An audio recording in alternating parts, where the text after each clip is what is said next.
and I felt my chakra rotating on my spine. Just like this, just rotating. Could feel the rotational energy right around the navel, the Manipura Chakra in the back.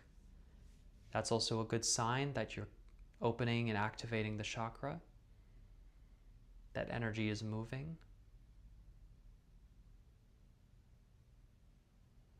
Just breathe. If you're feeling nauseous, you're feeling a lot of energy and it's intense, deep breaths. You can even put your hands down onto the earth to ground down. Remember breathing through the nose always.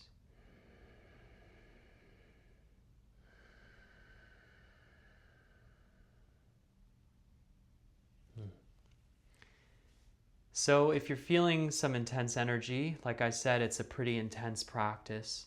The Kriya is moving a lot of energy, is moving a lot of toxins throughout the body. So it's best again to be done on its own or in a more lighter sequence, not a lot of heating exercises. And if you need to purge, if you're coughing up a lot of mucus and kind of gross things, that's good. Don't be afraid. This is clearing from the body. These are toxins that are in your body. And so let's get them out. We don't need them anymore. And as always, thank you again. Have a beautiful day. Namaste.